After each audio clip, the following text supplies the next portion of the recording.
Please resist the urge to swing like a baby orangutan. By all means, do it when you've finished your sets. For sculpting solid abs and obliques, I really like the hanging leg raise. Plus, it will strengthen your core, helping you develop cool calisthenic skills like the L-sit and front lever. To do this exercise, you need something to hang off, like a pull-up bar or rings, ideally high enough to allow you to hang with your legs and arms fully extended. If your feet touch the floor like this, it's not a big deal because the abs don't become fully activated until you hit that 90 degrees or less angle at the hips. There's also the option to perform the leg raise on parallel bars, which might be more suitable if you're dealing with a shoulder injury. However you do it, the form is the same. So let's get into it. You can grab the bar with a pull-up or chin-up grip, but most people find the pull-up grip more comfortable. Starting in this dead hang position, the aim is to raise your fully extended legs as high as your abs will allow. Think about moving your legs using only your abs.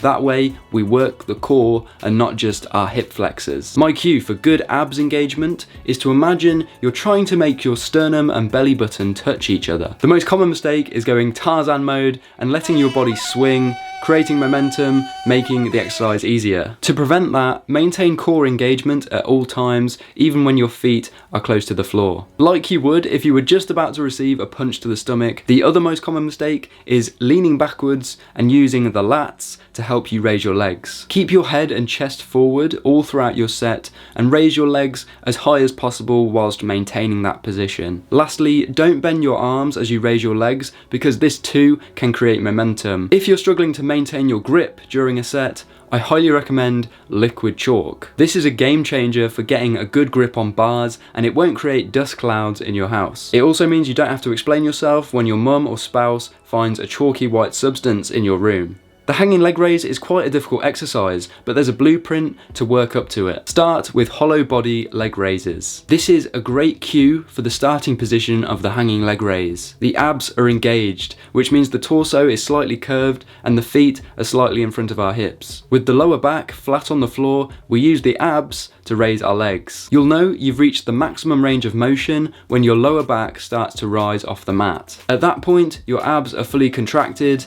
Hold for a second and then lower the legs back to the starting position, under control, to stop the body rocking. After mastering the hollow body leg raise, it's time to jump on the bar, and remembering those cues we talked about, raise your knees towards your chest. The knees don't have to touch your chest, but attempting to do that is a great cue for abs engagement. The next variation is a partial tuck, where your knees are only slightly bent. This will be your bridge into having your legs fully extended. A common issue for doing the hanging leg raise with your legs straight is having tight hamstrings and or lower back, which limits your ability to straighten your legs and limits your range of motion in the exercise. This is my favorite antidote.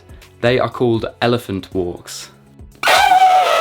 With your feet together and keeping your back flat at all times, hinge at the hips like you're trying to touch your toes. When you start to feel a good stretch in the hamstrings, stop in that position, bend one knee for a count of 2 seconds, and then switch to the other. Most importantly, keep that back flat and don't twist your spine. The only thing that moves are your legs. Continue alternating legs for a total of 20 reps. If you do the straight leg reach test before and after 3 sets of this, I guarantee you will be more flexible the second time. Do this every day and your hamstrings and lower back will loosen off very quickly, giving you a better range of motion in the leg raise. Guys, don't sleep on this powerful core exercise. For more calisthenics exercise guides, check out the playlist, or if you'd like your own custom calisthenics program, click the link in the description to find out more. Thanks for watching guys, stay vital.